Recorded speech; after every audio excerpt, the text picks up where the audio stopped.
আমাদের স্বাধীনতা ফিকে হয়ে যেতে বসেছে। আমাদের স্বাধিকার সার্বভৌমত্ব শৃঙ্খলাবদ্ধ হয়ে যেতে বসেছে। এর একটা মাত্র কারণ, আর সেটি হচ্ছে আমরা সত্যিকার অর্থেই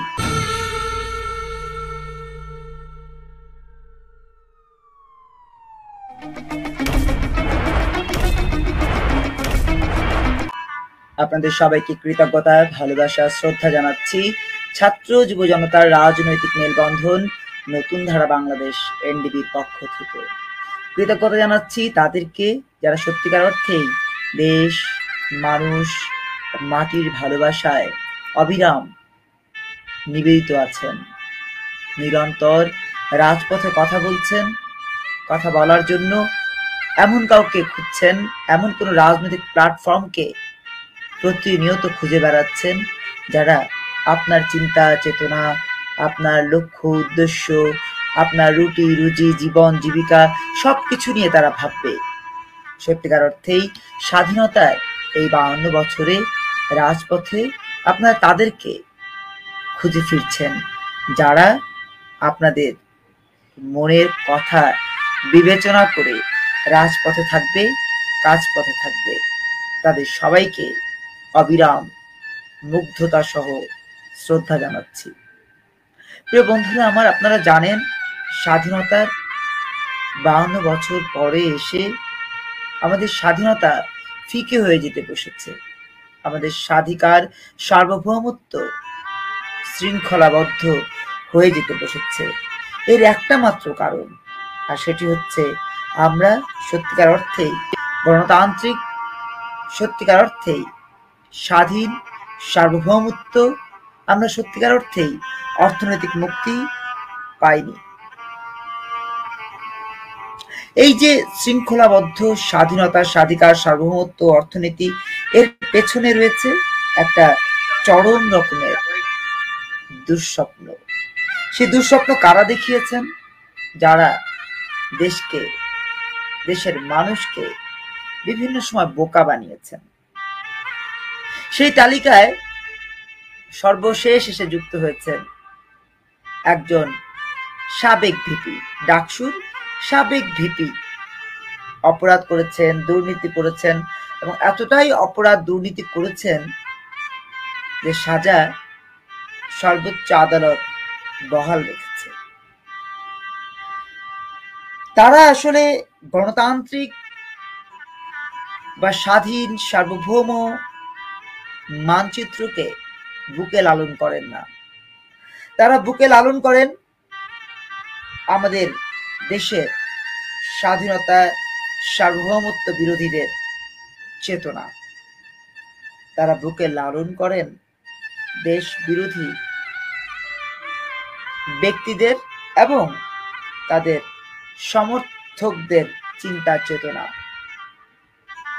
যদি তাই না হয়, একটা স্বাধীন সার্বভৌম দেশে কিভাবে দুর্নীতি এই রামরাজত্ব বানানোর চেষ্টাটি চালিয়ে যাচ্ছে আমাদের রাজনীতিকেরা।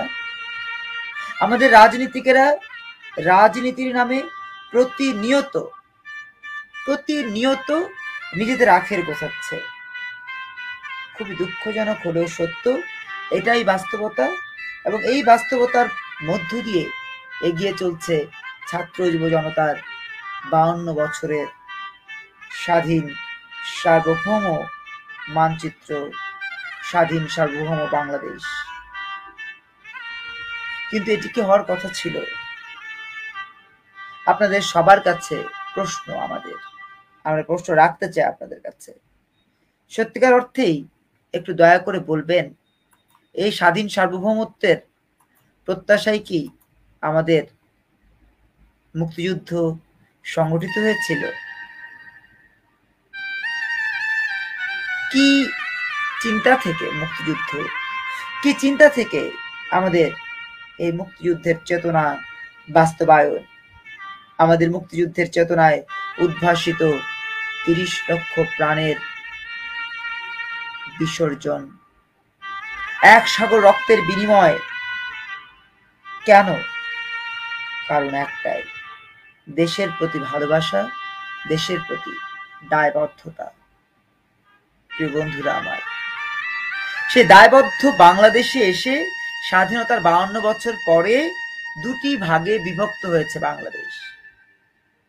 একটি পিতার পক্ষ আর একটি স্বামীর পক্ষ। পিতার পক্ষে রয়েছেন আমাদের বর্তমান প্রধানমন্ত্রী, তার পরিবার পরিজন এবং অন্যান্য যারা আমাদের রক্ত চোষার চেষ্টা করছেন তারা। আর স্বামীর পক্ষে রয়েছেন সাবেক প্রধানমন্ত্রী বেগম জিয়া এবং তার বিদেশ প্রবাসের আরাম আয়েশি জীবন যাপনকারী সন্তান তারেক রহমান। এই দুজন ব্যক্তি দুই দিক থেকে দুটি পরিবারকে আমাদের সামনে রেখে দুটি ভাগে বিভক্ত করেছেন বাংলাদেশকে। এই যে বাংলাদেশ দুটি ভাগে বিভক্ত হয়েছে, লাভবান হয়েছে কে? সে যে সচিবালয়ের সচিব, যে সচিবালয়ের আমলা, যে টেকনোক্রেটে অথবা বিনা ভোটে নির্বাচিত এমপি হয়ে মন্ত্রী হয়েছে। আমি কাউকে দোষারোপ করতে চাই না, আমি শুধু একটা কথা বলতে চাই, আমাদের কিন্তু অনেক দোষ আমাদের কিন্তু কম নাই। সাধারণ মানুষদের দোষের অভাব নাই। সাধারণ মানুষরা মানে আমরা অনেক বেশি দোষী। এই কারণে যে আমরা কখনোই স্বাধীনতার এতগুলো দিন পর এসে কখনোই ভাবিনি যে দেশের দায়বদ্ধতার জায়গা থেকে আমাদের কিছু করণীয় আছে। প্রিয় বন্ধুরা আমার, দেশের মানচিত্রের প্রতি, দেশের মানুষের প্রতি দায়বদ্ধ থাকাটাও আমাদের সবার স্ব অবস্থান থেকে কিন্তু দায়িত্ব হয়ে দাঁড়িয়েছে। এই দায়িত্ব যারা পালন করবেন না, এই দায়িত্ব পালন থেকে যারা বিরত থাকবেন, তারা দেশের মানচিত্রের সাথে, দেশের লাল সবুজের পতাকার সাথে বেইমানি করবেন। এই দায়বদ্ধতা যারা সত্যিকার অর্থেই বুকে ধারণ করবেন না, তারা ইতিহাসে আস্থা করে নিক্ষিপ্ত হবেন দুদিন আগে অথবা দুদিন পরে। আমরা এমনটি আসলে চাই না। আমরা চাই ইতিহাস স্মরণ করুক সবাইকে, যারা এমপি হয়েছেন, যারা মন্ত্রী হয়েছেন, তাদের সবাইকে ইতিহাস স্মরণ করুক, ইতিহাস স্মরণে রাখুক তাদেরকে, ইতিহাস মনে রাখুক তাদেরকে, ইতিহাস লালন করুক তাদেরকে। পাঠ্য বইয়ে আমাদের পরবর্তী প্রজন্মের প্রতিনিধিরা তাদেরকে জানুক, তাদের সম্পর্কে ধারণা রাখুক, সেটি আমরা প্রত্যাশা করি।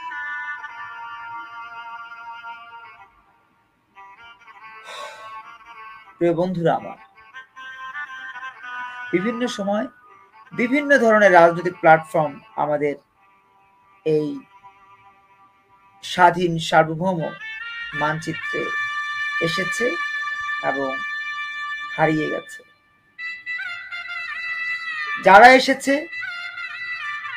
যারা হারিয়ে গেছে, তাদের কারো মধ্যেই দেশের প্রতি কোনো ভালোবাসা ছিল না। কারো মধ্যে ভালোবাসা থাকলে সেই ব্যক্তি, সেই প্রতিষ্ঠান, সেই দল কখনোই সে দেশের মানুষের সাথে কোনোভাবেই বিচ্ছেদ করতে পারে না।